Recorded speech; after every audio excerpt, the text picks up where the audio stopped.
Okay, last chapter of Unit 1, Histology, the study of tissues. So histo means tissues. Ology is the study of. So histology is a study of tissues. If you think about the human body kind of like a machine, let's say a car, for example, we've got a lot of different parts and pieces that have to have really specific materials to perform the specific functions that they are given. If you think of a car, for example, you can't take the windshield glass and put it on a tire rim and expect it to work the right way. The whole purpose behind a windshield is that, one, it prevents things from flying in your face when you're driving, but two, you can see through it. It doesn't necessarily have to withstand the weight of the car. When it comes to our body, our parts and pieces are made out of tissues with really specific functions to do the same thing. They've each got their own specified job. So knowing the tissue structures and functions is really important in understanding the more complex steps in our organization levels, going from cell to tissue, tissue to organ, organ to organ system to organism. So, outline of the chapter. Tissues and histology. Just like the definition from chapter 1, it has not changed at all. These are collections of specialized cells and the extracellular substances surrounding them. This is the tissue level of organization from chapter 1. It's the cells and the packing material that they sit in. Tissue classification, when we're talking about tissue classification, it's based on the structure of the cells, the composition of the extracellular matrix. So you're probably going, what? The stuff that the cells are sitting in. Remember, extra means outside of, so the matrix is just the goo that they're sitting in.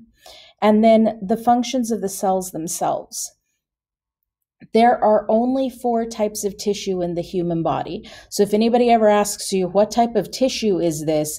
You only have 4 options: epithelial, connective, muscular, and nervous. And they are separated because their functions are completely different from each other. Keep in mind that in human anatomy and physiology, we're talking about a whole organism. We're not just talking about a heart by itself, coming to class. We're not just talking about, a femur coming into class by itself. Everything has to work together. And ultimately what that means is all of the tissues in your body are interdependent on each other. Remember, inter means in between. So your bone is dependent on your heart, and your heart is dependent on your bone.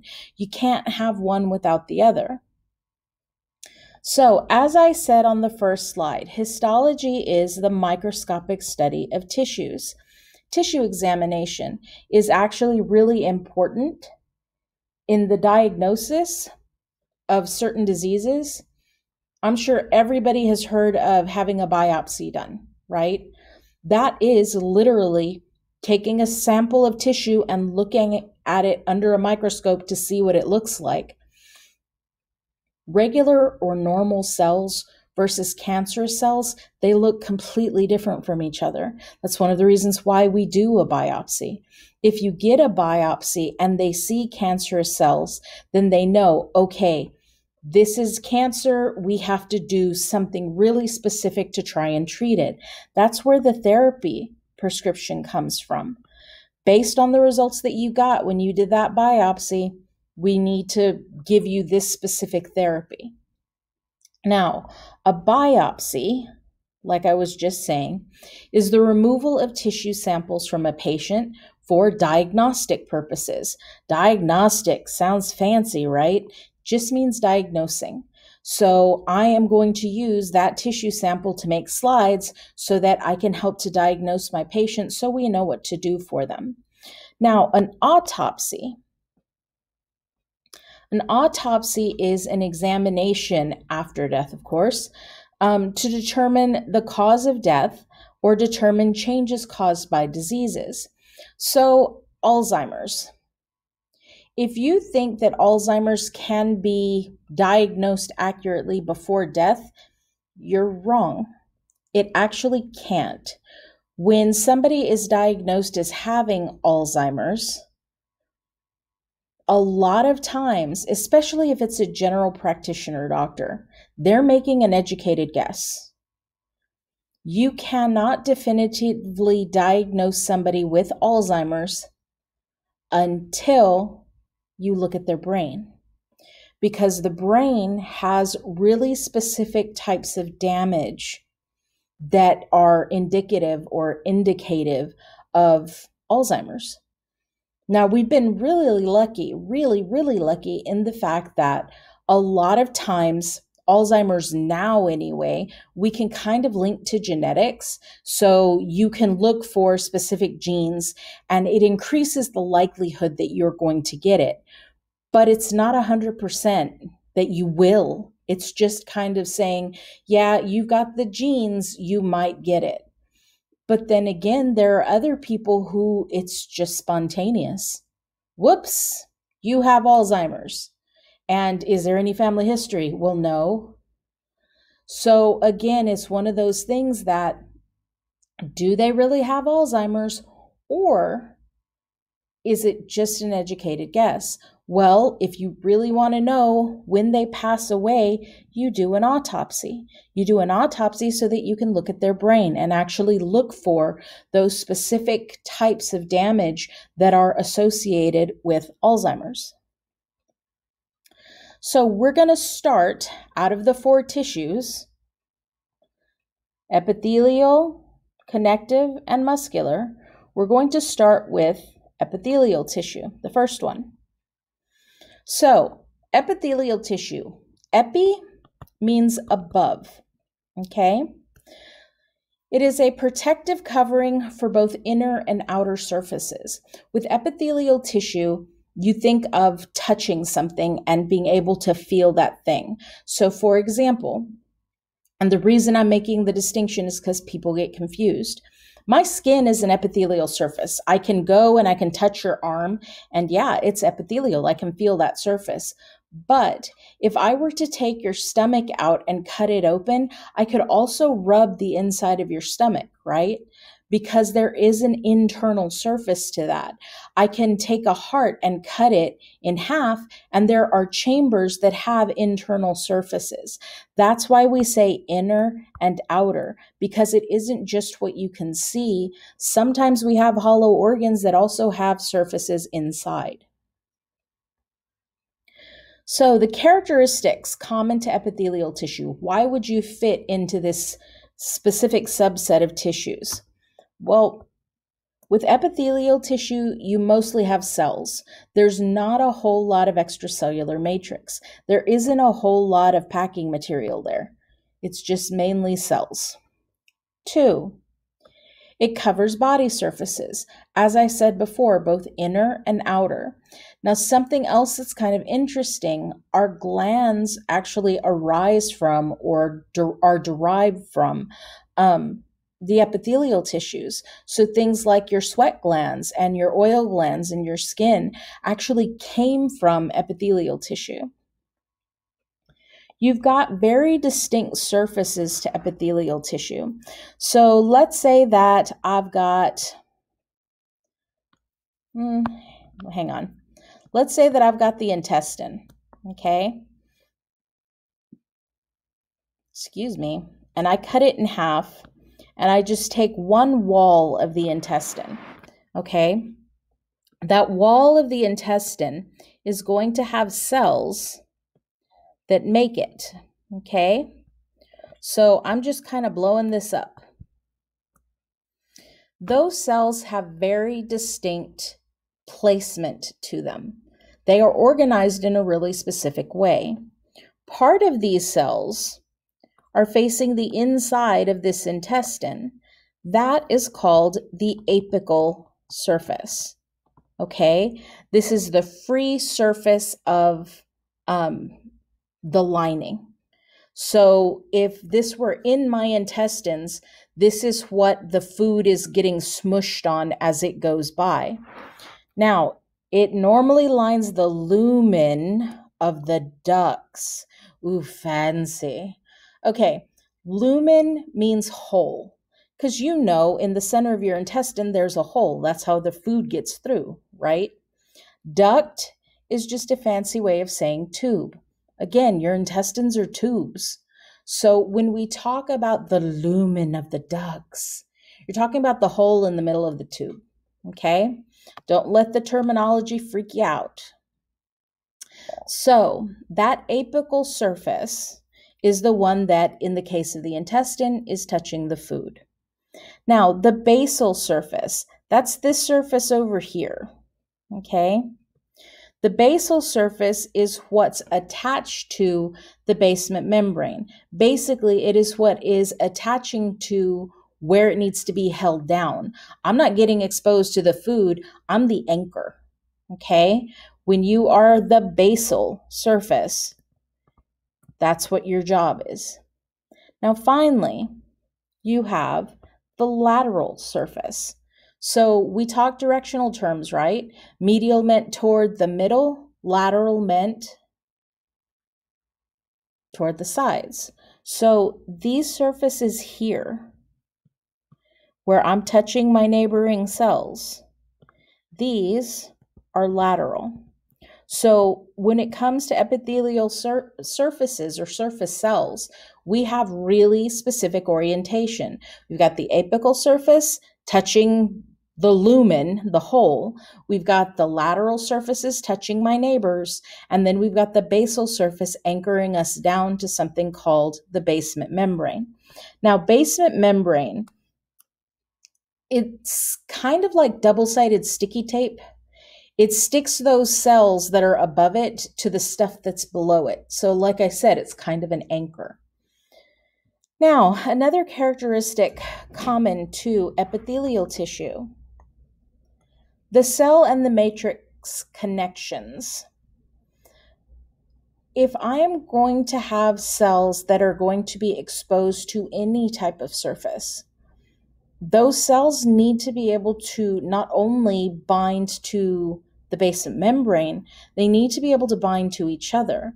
Think about it. If my skin is epithelial tissue and I get up in the morning to take my shower and I take my loofah and I rub it really hard on my skin, if those cells aren't in some way, shape, or form anchored to each other and anchored to my body, they just come off. My skin would rip off. So there are these special cell-to-cell contacts that bind the cells together to the basement membrane or to the extracellular matrix. By the way, XCM, that abbreviation, just means that. Okay, it's the same thing. So, something else that's important.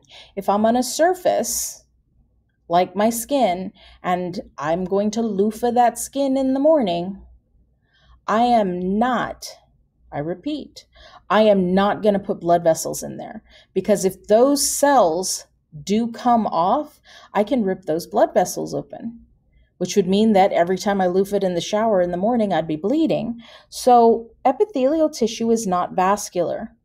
Basically, it's not going to have blood vessels that go all the way to the top, okay? What that ultimately means, though, for the living cells is that diffusion becomes really important. Chapter 3, we talked about diffusion being movement from concentrations that are high to concentrations that are low, right? Doesn't cost any energy. Well, if I have a line of cells on a surface up here, and I have blood vessels down here, I need to have a way to get these nutrients from these blood vessels to these cells, and I need to have a way to get waste products from these cells to these blood vessels so it can carry it away and get rid of it and dump it. So that exchange is all diffusion, okay? So it's essential for our tissues, our epithelial tissues, to have the blood vessels close by, but not within them. They're not embedded within them. Something else, it's capable of regeneration. Okay. Every time that I loofah in the morning, I am removing cells from the surface of my skin. If I don't have a way to replace them, eventually I'm going to run out of cells. When I eat Doritos and I've got them rubbing, the Doritos fragments rubbing along the inner surface of my cheeks, I'm losing cells. Well, I've got to have a way to replace them. So those cells that are lining surfaces that are basically getting rubbed on like that and actually losing cells, they need to be able to replace them. So if I've got damaged cells, if I've lost cells, I have to have a way to replace them. If I am epithelium, I have that. I have to, because my job is to cover a surface. Whether it's an internal or an external surface, it doesn't matter. So the functions of epithelial tissue. The functions of epithelial tissue.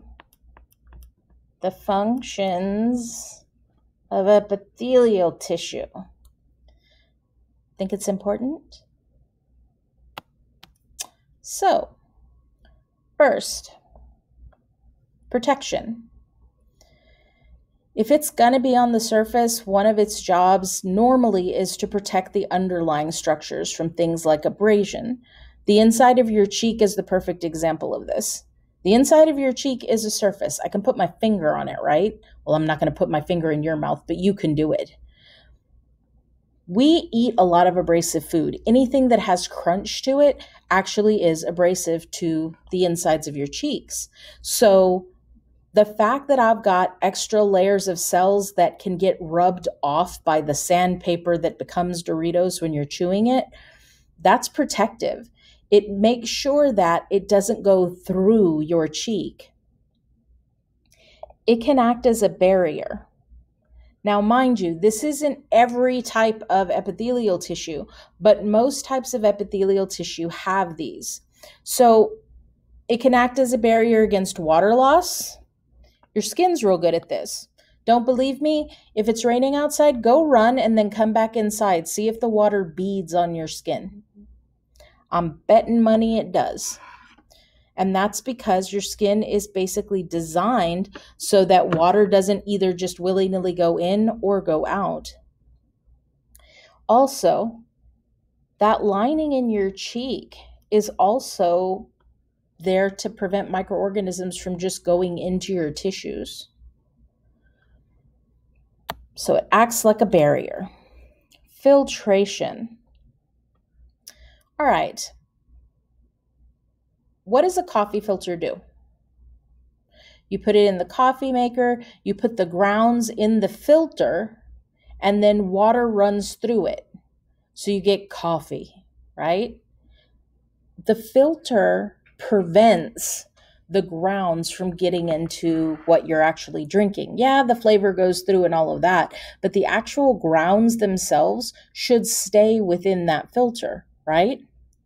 So when we talk about filtration, we're talking about something allowing the passage of some things to go through, but not others, okay? A really good example of a place in our body that has filtration is the kidneys. Our blood travels through our kidneys 70 to 80 times a day, and as it goes through, we filter it.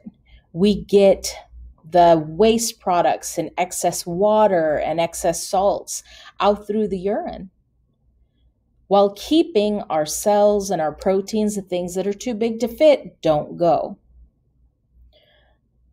Fourth function, secretion. Now, we talked about glands a minute ago, right?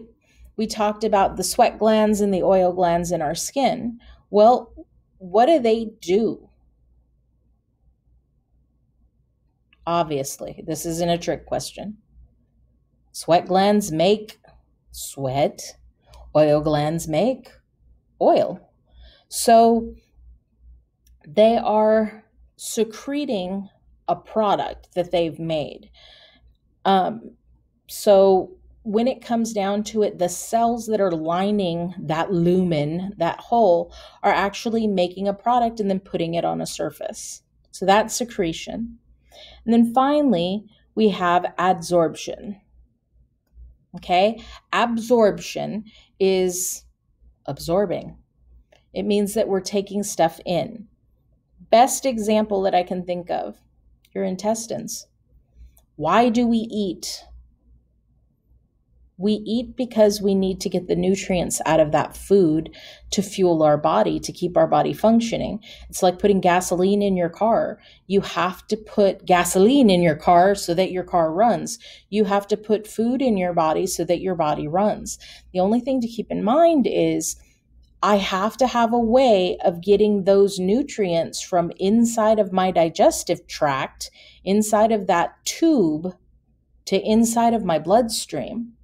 That process is absorption, and it happens across epithelial tissue that lines the inside of our intestine. So, as far as functions of epithelial tissue, we've got protection, protecting underlying structures from abrasion like your cheeks. We've got barriers. It can act as a barrier against water loss like our skin, or microorganism entry like our mouth. We've got filtration, basically meaning that it prevents passage of some things, but it allows passage of other things that are small enough to fit. Kidney is a good example of that, making urine. Secretion, I make a product and I secrete it onto a surface. These are sweat glands and oil glands. And then we've got absorption, which your intestines do when they take the food that we've consumed and they bring it into the body.